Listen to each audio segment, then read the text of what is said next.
Ошондо 47-дин астына жана биринчи сөйгөн кескилеп кетти дегенде 47-дин астына аз-маз киши барды Садыр Нуркожоевичти колдоп. Но Мадымаров бүт саясатчылар унчукпай калганда ошол Мадымаров аны бышырып чегиле мага демекти. Но бирок активистке чыгып бийлик акырат көргөзүп чындыкты айтып чыккан. Анан силер коомуттарыңар. Аны мен президент Садыр Нуркожоевичке да кайрылып элем. Эми ушунча болуп сүйлөйүн. Силерди түрмөдөн чыкпасын деген Акылбек Жапаровду жана башканын баары азыр жетекчилик кызматта турат. Бул адилеттүүлүкпү? Урматтуу Садыр Нуркожоевич, бийликке чындыкты айткандар бийлик бүтүнү жетпейт. Кошамат кошкондор жетет.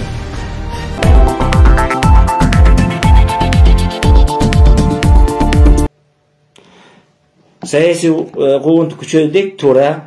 Ошо эл да түшүнбөй атат. Эмне үчүн бизди чыкпай калдың, айтпай калдың дешет. Бышып жетилдик дедик. Анан шайлоодон кийин стрессте болот экенсиң.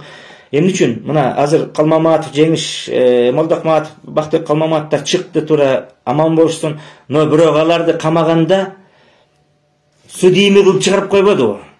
Туурабы? Мына биз да газап жегенбиз. Атамбаев менен Бакиев менен Акаевди айтпай эле коеюн. Акаев мынаганда окуучу болчумун, кийин студент болдум. Ошол Акаев кетип аткан кезде Бакиев мынаганда дагы ошо Атамбаев мынаганда чындыкты айтып жүрүп, Жээнбеков мынаганда да чындыкты айтып жүрүп, урматтуу жердештерим. Камап чыгарып коет, судийми кылып коет. А сен жумушка да кире албайсың, башка да кыла албайсың, апайсы болсоң. Анан жүрө бересиң. Эл ушуну түшүнбөй атат да. Курчок ыйлып койгон. Токтотуш керек мындай нерсени. Аны мен президент Садыр Нуркожоевичке да кайрылып элем. Эми ушунча болуп сүйлөйүн. Бул чындыкты айткандарды тыя албайсыз. Мен мага демектен бышырып чегиле ошолорду. Но бирок сиз мына мен 10 жыл колдоп жүргөн жигит катары мен милдет да кылбайм, жумуш да сурабайм, кереги да жок. Но ошондо 47-дин астына жана биринчи сөйгөн кескилеп кетти дегенде 47-дин астына аз-маз киши барды Садыр Нуркожоевичти колдоп. Но Мадымаров бүт саясатчылар унчукпай калганда ошол Мадымаров аны бышырып чегиле мага демекти. Но бирок активистке чыгып бийлик акырат көргөзүп чындыкты айтып чыккан. Анан силер коомуттарыңар Калмаматовду коомуттарыңар ал дагы Садыр Нуркожоевич туура эмес отурат деген кыскасы ошентип сизди колдогондордун баарын коомуттуктарыңыздар силерди түрмөдөн чыкпасын деген Акылбек Жапаровду жана башканын баары азыр жетекчилик кызматта турат. Эми бул адилеттүүлүкпү? Кыскасы кошамат кошкон. Урматтуу Садыр Нуркожоевич, бийликке чындыкты айткандар бийлик бүтүнү жетпейт. Кошамат кошкондор жетет.